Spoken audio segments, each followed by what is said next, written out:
So in today's Warthunder video, we have a little bit of a leak slash just a community manager telling us what is coming in the next major updates, and also just what they're kind of working on in Warthunder, which I think is overall a really good thing. So if you don't know who S1080p is, he is a Warthunder community manager, which goes around and answers a bunch of questions for the community and also just gives people answers to questions they may have about the game. In this video, we're going to be going over his little blog that he posted about all of the features and all of the stuff that they changed that they're going to be adding in future updates. So if you're into this sort of thing, you can read the whole thing yourself within the description of this video, and also put in the comment section where you can click on to go read it. But we're just going to be kind of summarizing it. We're not going to read every single little bitty thing. We're just going to go over what they're adding in general. So the first thing is that they're actually talking about the J-10A, and that many of you requested the consideration of the PL-8B. Now, for me at least, whenever I look at top tier air, I don't really see IR meta still being a thing. Like for me at least, whenever I played the F16, I don't even think I brung any AIM-9Ms at all. I just kept bringing the AIM-120s. So I don't really see why it would be considered too strong when the meta right now is just standoff munitions, get as kind of like far away as you can possibly and hit targets. Like, to me at least, try them out. Like if they're too strong, then kind of just back them down. But like, I don't know why they decided not to add them, but they'll probably add them like later on, right? So they'll be able to do that soon. The next one is the F11C, and it was the studying further reports of the GBU-15 and shoulder-mounted sidewinder options for aircraft. Now, they had this in a dev blog apparently, but they're not really completely sure if it actually had that, so they're going to go and look at it some more and then probably either add it or not add it, depending on what they find. That one's basically what that is. The next one is about the Sholef and recent bug fixes. The gun designation corrected to the M845, along with its appropriate performance, accurate representation of the L45 cannon we've modeled and presented on Sholef V1. The Sholef's cannon was never the problem. The whole vehicle is the problem. This thing is a pile of junk. It is always going to be a pile of junk because the vehicle itself has everything actually modeled in the turret, and once this autoloader right here gets hit, you're just DOA. There's nothing you can do. You have to go repair, and you can't load another shell, which means that you're just dead. This thing is a battle rating of 7.3. It has an 11.9 second reload, and you go straight over to Japan, which has a exact same vehicle, the Type 99. It's a SPH Type 99 right here, pretty much the exact same vehicle. You have a shorter reload, you have a better round, which is also pretty funny, and then you don't have any of the internal modules, which means that you can actually take a hit in your turret and still survive and still shoot back, unless you get ammo wrecked. But other than that, this vehicle is just completely better than the Sholef, and the Sholef's problem was never the fact that it had like a weak gun or something, or like the gun was wrong. The vehicle itself just sucks, and they need to somehow fix that sort of thing. The next thing is that the commander site for the Freccia was missing its thermal imaging, which it seems like it'll probably be actually introduced, and it also gets some more smoke shells. It seems pretty cool. Lastly, for ground forces, we'd like to touch on the subject of the M735 shell briefly, since we changed this round to the Lands Loader formula last year. There's been many requests to reevaluate the changes. What this really stems from is that they nerfed M735, which for many vehicles that it was actually on, like the XM1,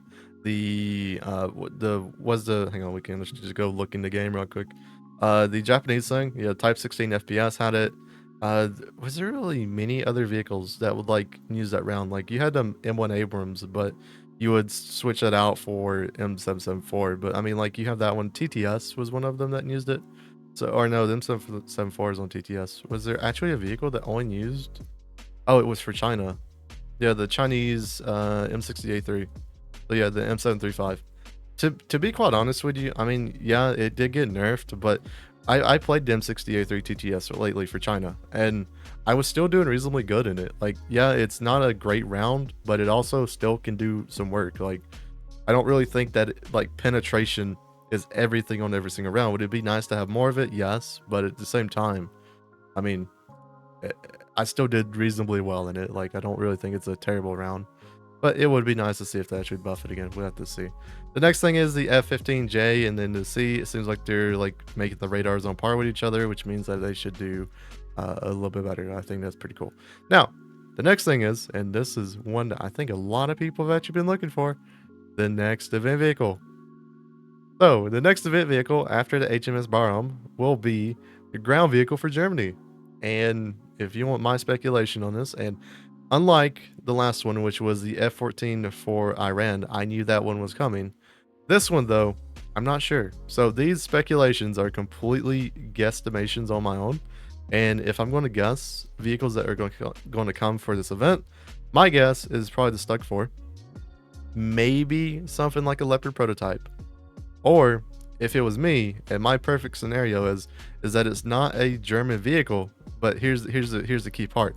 Will be a ground vehicle for Germany, not that it is a German vehicle. So here's my suggestion.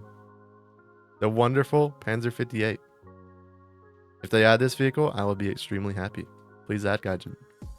Alright, so the next thing that we're going to talk about is stats. Like, here's some of these stats that's happened. The P8 seems like and the Lancaster both are the amount of kills, like 11 kills. Like, okay, so like that don't really matter.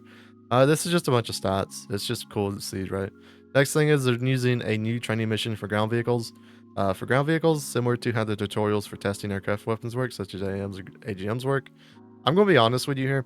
I think this is like a good thing, but also at the same time very worthless. And the reason I say that is because why does Gaijin put their effort into something like this whenever they can just create a new test drive, which is what I'm doing right now, which will be released this Friday, and you just make it to where that one test drive houses everything that you need to actually test out these vehicles instead of adding these one and done new scenarios. Why don't you do that where people can customize what vehicles they're shooting at, what vehicles they're even using, you know, the angles and everything. Like I think that's going to be way better than just saying, here, we're going to throw 1 point up, we're going to teach you how to shoot a sand missile, but we're not going to teach you if someone's going to like flaring, or someone's going across you going to like Mach 1. Maybe it's not a good launch angle. Like you're never going to learn that. This is just saying, oh, here, you can lock something and shoot it, which I think pretty much anyone can figure out on their own. So I understand, like, this is a good thing for like newer players and everything. Oh, actually, hang on. I didn't even notice that. Look, it is flaring. Okay, that's pretty cool. So they actually got the AI to flare. Wow, that is actually like new and improved gameplay there, but it's probably just like holding the flare button. Okay, I'm actually impressed now. They actually got the AIs to flare. Cool. I stand corrected, but I still stand on my same premise. Is that I feel like just making something that would create everything just goes into one area where you can just test out everything and customize your testing experience would just be extremely better instead of something like this, which is kind of just a one and done. The next thing is that they're adding more tank sites. It seems like they're adding stuff like the Challenger 2 to Leclerc, Ariete, and then Merkava.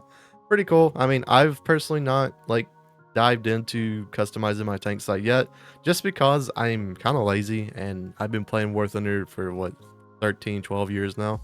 So I don't know. I kind of feel like I'm too used to where the site is now to actually change it and try something else.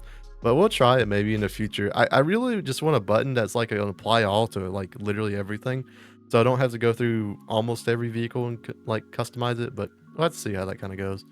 Now here's a huge one, and I feel like a lot of people are going to enjoy this one. The US SPAA changes are plans, plus Skink and Ram 2 changes. So I'm going to be honest with you. When I first read this sounds like a prisoner exchange. I'm going to be completely honest. Like, this is what this sounds like. All right, so America, if you want a skink, you're going to give us the Ram 2. And then America's like, all right, we want the skink and we'll give you the Ram 2. So here's your prisoner exchange. Like, that's what it seems like with this, which is just, to me at least, hilarious. But also at the same time, it's like Gaijin has what? Like, the Ram 2's probably been in here for like 10 years. And they've never gave it to the UK, and then now they're just now giving it to it, which to me at least is just crazy. But it's not like a thing where they're like switching trees. They're just going to be both in the tech trees. So the devs will also add the Ram 2 to the British tree as a premium. Both trees will keep vehicles too, meaning both nations will simply have both vehicles, which I think is actually pretty cool. Like, I feel like the skink will give America a better SPA, but also at the same time, the US will get a domestic SPA for the US, and probably, if my bet's going to be correct, it's probably going to be the M114 with the 20 mil. Like, that's the one at least that makes the most sense. Like, the skink is actually like getting the 5.0 area, but the one that you need to go to next is probably the 6.3 to 6.7 to 7.0. So the M114 with the 20 mil would definitely do that, and the skink kind of controls the lower tiers down towards like 5.0 area. So I think overall pretty cool. Ram's going to Britain, which to me at least is pretty cool as well. And then America is getting 2 SPAs according to Devlogs. And you may see down here, what is this? We'll go to that in a second. We still got to go through all these. All right, so the new test flight for air maps, the devs are working on an overall revamp of air test maps. Like, this is what I don't understand, right? So if you're going to like revamp the air test map, why don't you revamp everything? Like, this seems like a band-aid fix. Like, you're gonna revamp it to where you get your test drive aircraft like good and everything, but then like a year or so from like now, it's just gonna be irrelevant again, just like the current test drive is. Like, there's so many cool features that you could have, like respawning the AIs, doing all kind of stuff, like rearming like just from the air like an instant by pressing a button. Like, I know you can get a mod menu and everything and do it yourself, but I mean, I want the average Joe Schmo that's playing Warthunder to be able to do this sort of thing. And I feel like it'd be better just to make a like overall editor where you can just edit whatever you want and then test drive whatever you want. Next one is HE fuse control. Oh, okay, so I thought this was supposed to come in the last update. This is where you're going to be able to turn off like the HE fuse, so you can just use it as like a regular HE round. There's a little bit of a way to get past this already, but yeah, it'd be cool to just have like keybind for it. Okay, and then a naval thing. But here's the new thing that I think most of you probably care about, is that there's actually new vapor effects, which looks pretty cool. I mean, the only thing that I really hope about this, and I know it's like a really stupid thing, is I really hope they have like a slider, or not really like a slider, but like a toggle for the graphic settings. Because I understand, like, a lot of people are like, yeah, this is really cool. I really want this to come to the game. But for me, at least, like, whenever the Mach cone first came in the game, that was so annoying to just deal with that I just wanted to turn it off. And you couldn't unless you go down to, like, UOQ quality. So hopefully, they just add, like, a toggle, or you can just turn it off if you don't want it. And if you do want it, you can turn it on. I think that's a really positive thing. But yeah, overall, this is kind of like just a little bit of a leak in a way of what's coming in the future.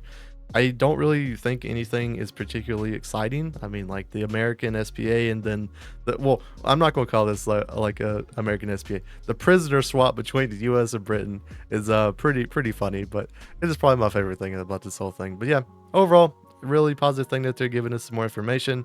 But at the same time, question is, what do you think the German event vehicle will be?